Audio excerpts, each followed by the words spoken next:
Dear students, ये आपकी class 3 अक्टूबर 2020 के लिए है, 11वीं क्लास के लिए।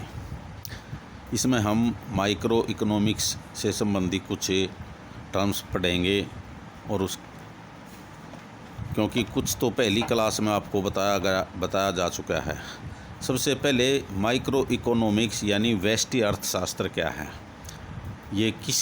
It deals with the study of behaviour of individual units of an economy. ये अर्थव्यवस्था की व्यक्तिगत इकाइयों के व्यवहार का अध्ययन कराता है। व्यष्टि अर्थशास्त्र में यानी माइक्रो इकोनॉमिक्स में यूनिट, चाहे वो यूनिट फैमिली है या कोई फर्म है, इंडिविजुअल का बिहेवियर का अध्ययन है। ये इसके whittle process of an economy, किसी भी इकोनॉमी की जो मुख्य गतिविधियां हैं, विटल प्रोसेस क्या हैं, वो हैं प्रोडक्शन। किस चीज़ का प्रोडक्शन? गुड्स एंड सर्विसेज का। कंजम्पशन, उपभोग। किस चीज़ का उपभोग? गुड्स एंड सर्विसेज का। इन्वेस्टमेंट, निवेश। निवेश क्या होता है? ये प्रोडक्शन बढ़ाने के लिए जो भी कैपिटल यूज की जाती है वो इन्वेस्टमेंट और निवेश कहा जाता है। इससे पहले आपने पढ़ा प्रोड्यूसर क्या होते हैं, which produces goods and services, वो प्रोड्यूसर होते हैं। कंज्यूमर क्या होते हैं? जो कंज्यूम करते हैं गुड्स एंड सर्विसेज को, उनका उपभोग करते हैं, वस्तुओं का, सेवाओं का उपभोग करते हैं। सर्विस होल्डर, सर्विस प्रोवाइडर, ये डिफरेंस आपको ऑनलाइन क्लास में भी बताया गया है। ये आपने स्वयं करना है, लिखना है, क्योंकि ऑनलाइन क्लास रिकॉर्ड में है, आप उससे भी कर सकते हैं। उसके बाद बताया था आप लोगों को इकोनॉमिक प्रॉब्लम, आर्थिक समस्याएं क्या होती हैं। मेन समस्या है इसमें प्रॉब्लम ऑफ चॉइस।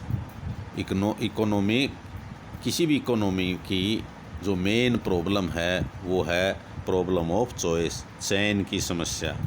किस चीज़ का चयन करना?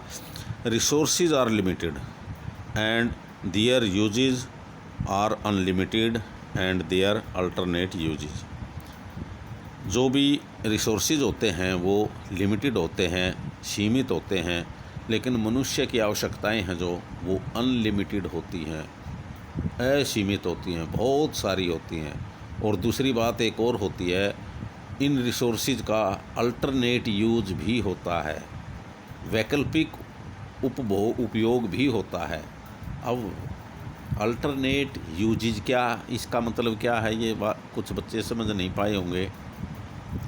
अल्टरनेट यूज का मतलब, एक एग्जांपल लेते हैं हम, जैसे हम दूध लेते हैं, दूध पीने के लिए है, मेन इसका यूजेज ये है, लेकिन इसके अल्टरनेट यूजेज में दूध से चाय बनाई जाती है, दूध से दही बनाई जाती है, पनीर बनाया जाता है, खोआ निकाला जाता है, ये सब दूध के उपयोग हैं। आइसक्रीम बनाई जाती है, ये अल्टरनेट यूजेज हैं।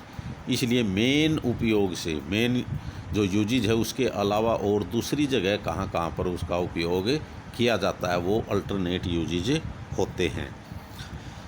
ये पहले आपको बताया जा चुका है।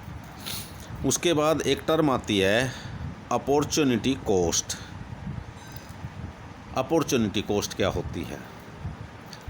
आप लोगों को बताया कि जैसे रिसोर्सेज लिमिटेड है, और नेसेसिटीज़ आर अनलिमिटेड। तो किसी एक रिसोर्सेज से हम कुछ प्रोडक्शन करना चाहते हैं, एक मेन प्रोडक्शन है, वो कितना भी कर सकते हैं उस रिसोर्सेज के हिसाब से, लेकिन उसके साथ साथ हम कोई दूसरा यानी अल्टरनेट यूज भी करना चाहें, तब ये टर्म आती है अपॉर्चुनिटी कॉस्ट। क्या होती है ये?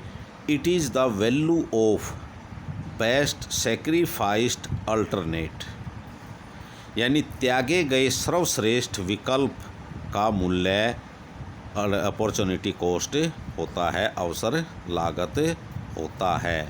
यानी किसी अल्टरनेट के बदले में हमने जो बेस्ट चीज़ थी, अल्टरनेट था, उसका कितना सेक्रीफाइस किया है, वो इसकी अपॉर्चुनिटी कॉस्ट होगी। आगे एग्जाम्पल से आप इसको समझ सकते हैं अच्छी तरह से। जैसे a person has alternate of jobs in bank at ₹40,000 per month. दूसरी जॉब है उसको ऑफ ₹30,000 पर मंथ और ए third job of ₹35,000 per month. 3 job कर सकता है वो, कि मान लीजिए अलग अलग कंपनी में, किसी बैंक में कर रहा है, किसी LIC कंपनी में कर रहा है, या किसी प्राइवेट कंपनी में कर रहा है। वह किसको चुनेगा? सीधी बात है, ₹40,000 पर मंथ को। तो he works at ₹40,000 per month, then it's opportunity cost is ₹35,000 per month. 40,000 रुपये पर मंथ की जॉब करने के लिए उसने किसका त्याग किया है? जो बेस्ट अल्टरनेट था। अल्टरनेट तो 2 थे यहाँ पर, 30,000 भी था, 35,000 भी था, लेकिन उसने जो बेस्ट था इसमें वो 35,000 पर मंथ, इसका सेक्रीफाइस किया है ये 40,000 की जॉब करने के लिए। इसलिए जो 40,000 रुपीज़ पर मंथ की जो जॉब है उसका अपॉर्चुनिटी कॉस्ट क्या होगी? 35,000 पर मंथ। ये बात समझ में आई ना आपको? या और दूसरा एग्जांपल ले लेते हैं। जैसे कोई एक खेत है, एक लिमिटेड टुकड़ा है किसी फार्म का, उसमें अगर हम गेहूं का प्रोडक्शन करते हैं, ओनली व्हीट, तो 100 kg होते हैं उसमें, 100 kg। लेकिन हम ये चाहें कि हमें कुछ ग्राम यानी चना भी चाहिए थोड़ा सा। एक टुकड़े में हम चना बोते हैं, मान लीजिए उससे 10 किलोग्राम चना होता है, लेकिन तब गेहूं के लिए तो एरिया कम हो जाएगा ना, घट जाएगा ना। उसके लिए मान लीजिए अब बाकी बचे खेत में गेहूं होता है 85 kg। तो इस 10 किलोग्राम के लिए, चने के लिए हमने 85, 100 - 85, 15 किलोग्राम वीट है जो वो सेक्रीफाइस किया है। आगे मान लीजिए और हम चना बढ़ाते हैं तो गेहूं और कम हो जाएगा। जैसे चना 20 किलोग्राम चना पैदा करने के लिए हमने जो एरिया लिया, वीट का एरिया घट जाएगा, और उस घटे हुए एरिया में से मान लीजिए 60 kg वीट होता है। तो इस प्रकार इस 10 किलोग्राम के लिए 20 किलोग्राम वीट का 25 किलोग्राम वीट का सेक्रीफाइस किया है। तो इस प्रकार ये अपॉर्चुनिटी कॉस्ट है इसकी। अब उसके बाद नई टर्म आती है PPC, PPF और TC और TF। ये सेम टर्म है सारी, ये टर्म सारी सेम समझ लीजिए। प्रोडक्शन पॉसिबिलिटी कर्व यानी PPC कहेंगे उसको, उसी को प्रोडक्शन पॉसिबिलिटी फ्रंटियर PPF कहेंगे, ट्रांसफॉर्मेशन कर्व कहेंगे TC, ट्रांसफॉर्मेशन फ्रंटियर कहेंगे TF। ऑल और सेम थिंग, सारी एक ही चीज़ें हैं, वही सेम चीज़ें हैं। है क्या चीज़ ये PPC और PPF है क्या चीज़? It is the graphic representation of all possible combination, combination ये गलत लिखा गया, combination of two goods to be produced in given resources and with given technique. यानी दो वस्तुओं के विभिन्न संभव संयोगों का संभव उत्पादन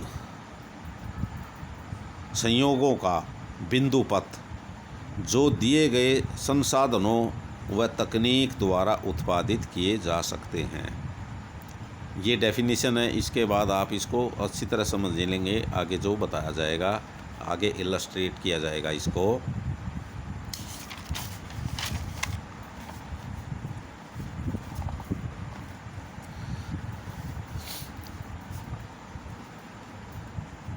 इसके लिए पहले हम अजम्पशंस पढ़ते हैं। जो पीपीसी या पीपीएफ ये बता रहा है आप लोगों को, उसके लिए कुछ अजम्पशंस होती हैं, कुछ मान्यताएं हैं कि ये चीज़ें कब होंगी, उसके लिए कुछ माना जाता है। पहला है resources are limited but they can be transferred from one to another, यानी संसाधन सीमित हैं लेकिन उन्हें एक उपयोग से दूसरे उपयोग में हस्तांतरित किया जा सकता है, उनका ट्रांसफ़र किया जा सकता है। जैसे अभी किया था, गेहूँ बोने का था, गेहूँ के उत्पादन का था, लेकिन उसको चने के उत्पादन में ट्रांसफ़र कर दिया गया था। दूसरी एजम्पशंस है only 2 goods can be produced from the given resources. ये माना गया कि यहाँ केवल 2 चीज़ों का संयोग ही देखना है, 2 वस्तुओं के उत्पादन का संयोग ही देखना है, 2 से ज़्यादा का नहीं। थर्ड है perfect utilization of resources, full and perfect utilization. जो संसाधन हैं उनका पूर्ण और कुशलतम उपयोग किया गया है। Resources are not equally eligible for production of all goods, so necessity falls. Resources are not equally eligible for production of all goods. इसका मतलब है संसाधन है, जो दिए हुए संसाधन सभी वस्तुओं के उत्पादन में समान कुशल नहीं होते। यानी जो खेत है, ये ज़रूरी नहीं है कि जितना अच्छा वो गेहूं के उत्पादन के लिए है उतना ही अच्छा चने के उत्पादन के लिए भी हो या धान के उत्पादन के लिए भी हो, ये ज़रूरी नहीं है। और यही कारण है कि जब एक उत्पादन से दूसरे में ट्रांसफ़र किया जाता है तो वह उनकी जो नेसेसिटी है, आवश्यकता है, वो गिरती जाती है, हस्तांतरण पर उनकी आवश्यकता गिरती जाती है। फिफ्थ है टेक्निक इज़ कांस्टेंट। ये माना जाता है कि भाई तकनीक वही है, तकनीक में कोई परिवर्तन नहीं किया जाता है। तो ये एजम्पशंस हैं।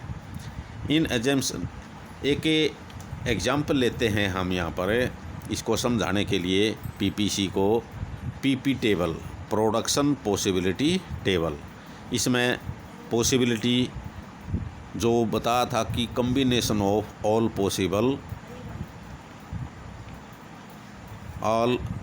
पॉसिबल कम्बिनेशन बताया गया था। तो इसमें बहुत सारे कम्बिनेशन हैं, ये अलग अलग, यहाँ हमने 7 कम्बिनेशन लिए हैं। क्या चीज़ हैं? एक गुड्स है, मान लीजिए ए, उसकी यूनिट्स दी हुई हैं यहाँ पर। दूसरा प्रोडक्ट है बी, उसकी यूनिट्स दी हुई हैं। यहाँ पर एक टर्म MOC आया है और एक टर्म MRT आया है। इनको अभी लेटर डिस्क्राइब करूँगा, बताऊँगा आप लोगों को ये क्या मतलब होता है। पॉसिबिलिटी फर्स्ट है, जो एक है, एक कम्बिनेशन ये है कि ए गुड्स की 21 यूनिट्स प्रोड्यूस की जा सकती हैं और बी है जो उसकी 0 यूनिट, यानी केवल एक गुड है जो उसका ही उत्पादन हो रहा है। दूसरा, अगर हमने बी की 1 यूनिट प्रोड्यूस करनी है उन्हीं रिसोर्सेज से, तो प्रोडक्शन ए है जो उसकी 20 यूनिट हो जाती हैं, यानी 1 यूनिट घट जाती है 1 यूनिट के लिए। और अगर हमने बी की 2 यूनिट प्रोड्यूस करनी है तो ए की यूनिट रह जाती हैं 18 और घट गई। इसी तरह से जब हम इसकी बी की यूनिट 3, 4, 5, 6 बढ़ाते जाते हैं तो ए का प्रोडक्शन कंटिन्यूसली घटता जाता है। MOC यहाँ पर है marginal opportunity cost. Opportunity cost तो आपने पढ़ाई है। अब ये मार्जिनल शब्द वर्ड है जो ये बार बार आएगा इस पूरी बुक में। माइक्रो इकोनॉमिक्स में मार्जिनल वर्ड आएगा, हर चैप्टर में आएगा, हर उसमें। मार्जिनल का मतलब होता है सीमांत, एक एक्स्ट्रा यूनिट के लिए, समझ लीजिए, एक एक्स्ट्रा यूनिट के लिए। जैसे यहाँ था 1 यूनिट थी, उसके बाद दूसरी यूनिट, तो एक से दूसरी यूनिट के लिए 1 यूनिट आ गई ना ये, तो इसके लिए क्या चेंज आया है वो मार्जिनल कहा जाएगा। तो यहाँ पर MOC आई है 1 2 3 4 5 6, उसी तरह MOC आई है, क्योंकि एक यूनिट के लिए चेंज आया 1 का, अगली एक यूनिट के लिए चेंज आया 2 का, अगली एक यूनिट के लिए चेंज आया 3 का, अगली एक यूनिट के लिए चेंज आया 4 का, अगली एक यूनिट के लिए 5 का, और अगली एक यूनिट के लिए 6 का चेंज आया। तो MOC है जो वो लगातार बढ़ती गई है, continuously increases, goes on increasing. MRT marginal rate of transformation, यानी सीमांत रूपांतरण की दर। ट्रांसफॉर्मेशन का मतलब रूपांतरण, एक रूप से दूसरे रूप में बदलना। जैसे ए के प्रोडक्शन से बी के प्रोडक्शन में चेंज करना, ट्रांसफ़र करना, तो उसका रेट मार्जिनल आ गया, तो इसका मतलब है पर यूनिट, एक यूनिट के हिसाब से। तो यहाँ पर जैसे ये आ गया, एक यूनिट बी के लिए एक यूनिट ए, MRT होता है वैसे delta A upon delta B हो गया। यहाँ पर अगर इसको XY लेंगे तो delta X upon delta Y आ जाएगा, यानी it is the ratio between the change in production of A to change in production of B per unit. B के एक यूनिट चेंज के लिए, बढ़ने के लिए, एक यूनिट प्रोडक्शन अगर हम B का बढ़ाते हैं तो A का प्रोडक्शन कितना घटता जाता है। ये ज़रूरी बात है कि दो चीज़ों में से जब एक का प्रोडक्शन बढ़ता है तो दूसरी चीज़ का प्रोडक्शन घटता जाता है। ये तो थी टेबल, इसको हम कहेंगे टेबल। और जो PPC आपको बताई थी, PPC को हम दिखाएंगे ग्राफिकली, जैसे ये आपको दिखाया गया है। ग्राफ आप लोग जानते हैं कि क्या होता है। ये ग्राफ ड्रा करते हैं तो X एक्सिस, ये Y एक्सिस, और जिस तरह नॉर्मल ग्राफ आप ड्रा करते हैं उसी तरह से आप इसको यूनिट मान लीजिए। जैसे हमने X एक्सिस पर B यूनिट्स लिए हैं, B प्रोडक्शन की यूनिट्स लिए हैं 1 2 3 4 5 6, और इसी तरह Y एक्सिस पर प्रोडक्शन A की यूनिट्स लिए हैं, इस तरह से। अब जैसे ग्राफ में किया था, टेबल में था, उसी के हिसाब से हमने, जैसे 21 0, A की 21 यूनिट्स थी तो B की 0 यूनिट्स थी, ये पॉइंट आ जाता है। 22 A की यूनिट 20 और B की यूनिट थी 1, वो ये पॉइंट आ गया। इसी तरह हम इसको, इन सभी पॉइंटों को फ्री हैंड ज्वाइन करते हैं तो इस तरह से ये एक कर्व आ जाती है। इसी को हम PPC कहते हैं। इस पर ये तो हमने कुछ पॉइंट लिए हैं, लेकिन इस कर्व पर कोई जो भी पॉइंट होगा वो एक अलग कम्बिनेशन होगा इन दोनों का। हर पॉइंट पर अलग अलग प्रोडक्शन दोनों का होगा। अब आप जैसे अभी MRT में आपने देखा था कि वो बढ़ता जाता है या MOC बढ़ता गया, तो वो कैसे बढ़ता गया, यह देखो यहाँ पर 21 से 20 A प्रोडक्शन था, जो A गुड्स था उसके प्रोडक्शन में एक यूनिट का चेंज आया, तो यहाँ से ये B भी एक यूनिट का चेंज आया, बढ़ा। अब यहाँ से इसमें 2 यूनिट का चेंज आया 20 से 18 तक, लेकिन इसमें 1 यूनिट का ही चेंज आया। अब 18 से 15 तक आप ये देखेंगे A है जो 3 यूनिट कम हुआ है, लेकिन B 1 यूनिट ही बढ़ा है। तो इस तरह से आप लगातार देखते रहेंगे कि चेंज इन A है जो वो बढ़ता जाता है, जबकि चेंज इन B है वो कांस्टेंट रहता है। इसीलिए इसको MRT को बढ़ता हुआ, इंक्रीजिंग कहते हैं, बढ़ती हुई दर से बढ़ता हुआ होता है MRT। MRT marginal rate of transformation, सीमांत रूपांतरण दर, जो आपको अभी बताया है। MOC जो अभी लिखा हुआ था, मार्जिनल अपॉर्चुनिटी कॉस्ट, सीमांत अवसर लागत। अवसर लागत या अपॉर्चुनिटी कॉस्ट आप पहले ही पढ़ चुके हैं। इसके साथ सिर्फ सीमांत आ गया। सीमांत का मतलब है एक एक्स्ट्रा यूनिट के लिए, एक एक्स्ट्रा यूनिट के प्रोडक्शन के लिए अवसर लागत क्या है।